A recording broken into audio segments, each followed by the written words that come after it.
Mr. Harris back again with another video. Today we're going to be focused on author's craft and author's purpose. The text that we're looking at today is entitled Museum of Science and Engineering. Now I see it says exhibits online, teacher link, about us. This is kind of built like a website, according to my observation. So I know that if something is built like a website, it's most likely that the structure that they're giving us, the genre that they're giving us this article for, is nonfiction. So I'm going to go ahead and type in nonfiction.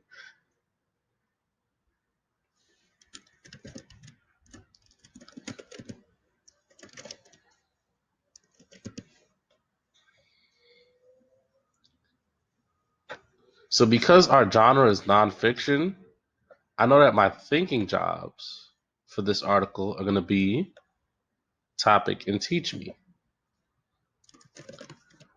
Let me just retype that again. Nonfiction. I have no idea why it keeps disappearing. Genre nonfiction, topic, and teach me. All right. So as we're reading through this, we're going to be looking for new topics that the author's teaching. What the author's teaching us about this Museum of Science and Engineering, which is our topic. Okay. So Museum of Science and Engineering, that's going to be our topic for this article. So we have exhibits, online, teacher link, about us, wave makers. That's our subheading. So we know that everything up until the next subheading will be talking about the wave makers. We have all seen waves and maybe even ridden a few, but what do you really know about waves? You may picture a surfer catching a wave or the ripples in the water of a pond. Waves are in water and all around us. We use microwaves to cook our food. We hear when sound waves meet our ears, and waves of light help us see. How can a wave be all of these things? So here I can write waves take many different forms.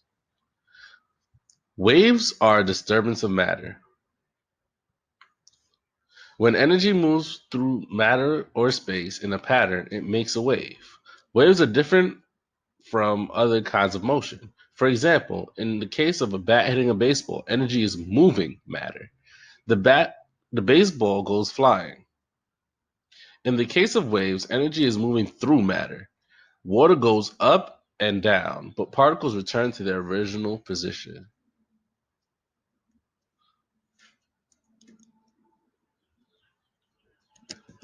Energy moves through matter in waves.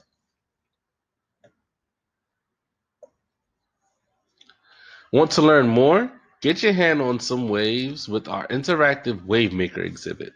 Helpful hint, you might want to bring a change of clothes. You will need it after making your own wave machine. So here we can see that we've learned a little bit about, it's a preview into the Wave Maker exhibit. So we can assume or infer going forward that every other subheading will tell us about a different exhibit. Let's look at earth movers. If you love volcanoes and earthquakes, be prepared to be amazed at the museum's new earth movers exhibit. Curators have looked at all the best videos and carefully selected the best film footage of volcanoes erupting and earthquakes ripping apart the earth. You will feel like you are a part of the action in the museum's 3D action adventure theater. The museum has a 3D action adventure theater. You are certain to be captivated by the big, dramatic events you will see in the 3D action adventure theater, but the real movers and shakers like to slow it down in the weathering and erosion lab. The Earth is constantly changing shape. Wind, water, gravity, and ice all work slowly to make mountains and canyons deserts and lakes.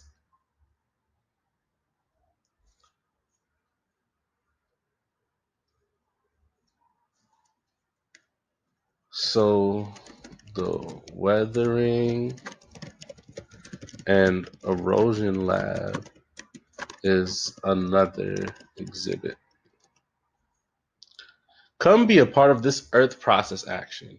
You can build dams and move rivers to create new canyons, wear away rocks with wind machines, and see what happens when gravity takes control of glaciers. The Weather and Erosion Lab lets museum goers get their hands on some great experiments that definitely demonstrate how the surface of our planet is constantly changing.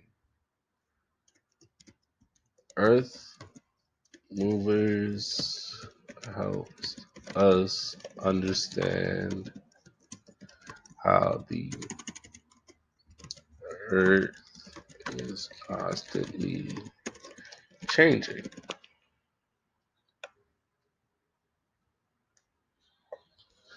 Force fields. This is going to be another exhibit. We don't want to force you into anything, but you're sure to love the museum's force field. A force can move, stop, or change the shape of an object by pushing or pulling it. Gravity, centripetal, elastic, electromagnetic, friction, and tension are all forces. Encounter them all personally in the force field. It's the museum's biggest outdoor space and it's a ton of fun.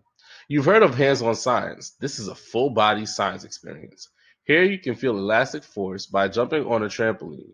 You can test your strength and learn about the force of tension in the tension tug of war. Feel the competition between gravity and centripetal force in our giant merry-go-round. And the Friction Fun House will give you lots of chances to experiment with the force of friction firsthand. All these and more fabulously fun force activities awaiting you in the force field. So the force field deals mainly with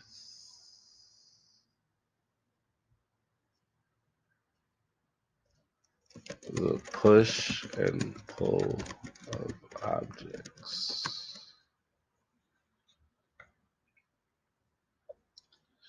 Junior Scientist Saturdays. I'm reading up here in the corner. The museum opens early on Saturdays to give our youngest scientists a safe place to explore and learn. Junior Scientist Hours, Saturdays from 8:30 to 10. We open the doors for older kids ages 10 and up at 10. It also has Meet the Scientists, field trips and parties, what's new and getting here. Okay? So with everything that I've read, I'm going to go and answer my 3 questions regarding uh author's purpose. Okay?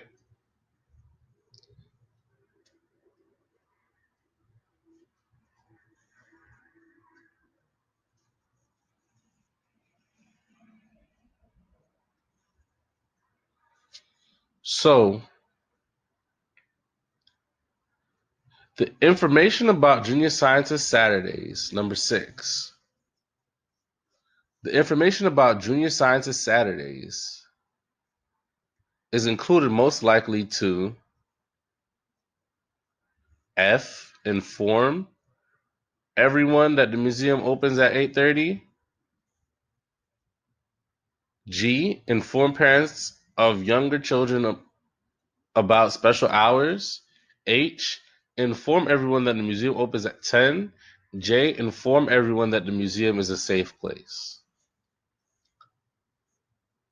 So this information here, if we reread that excerpt, it says the museum opens early on Saturdays to give our youngest scientists a safe place to explore and learn. So when we're reading this, is the intended audience of the author children, adults, or just everyone in general? Well, it's not true that the museum opens to everyone at 8:30. It's only open to young children And then at 10, it opens to older children, so we can cross that out.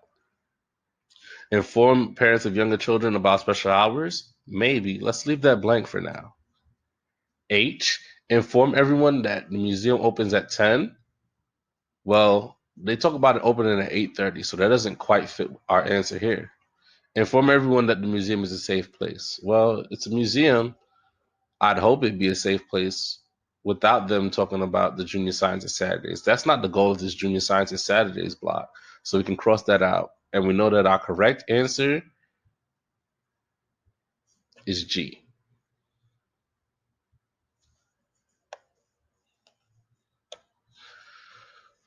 Question number 8.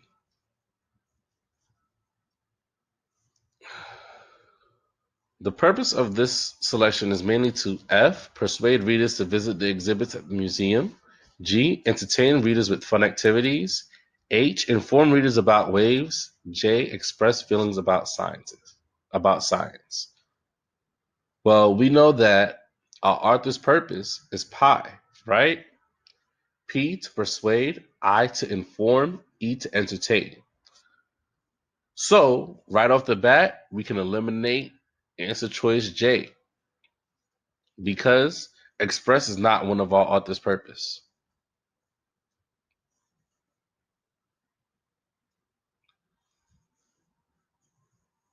Now let's look at the other answer choices. Persuade readers to visit the museums at the visit the exhibits at the museum. Well, they give us information about each exhibit. So, and they're telling us to look out for it when we come. So let's leave that blank for now. To entertain readers with fun activities. Well, it gets us interested in the activities, but it doesn't actually give us everything that happens. So we can cross that out. No spoilers here. Inform readers about waves. Well, waves is just one part of the entire piece. So we can cross that out because it doesn't give us the entire selection. So we know that our correct answer is answer choice F. Let's put a check next to that. And the last question that you guys will do for the pop question is question number 10. Look at the sentence below. Wind, water, gravity, and ice all work slowly, slowly, slowly to make mountains and canyons, deserts, and lakes. The author most likely repeated the word slowly in order to F, make the reader laugh. G, encourage the reader to slow down. H, make sure it was spelled correctly. J, emphasize the amount of time needed for the processes to shape the earth. You guys are going to answer this question as a pop question. And your attendance question for today is, what is your favorite holiday? Remember, you're answering your attendance question to your homeroom teacher. What is your favorite holiday? Thank you and have a great day.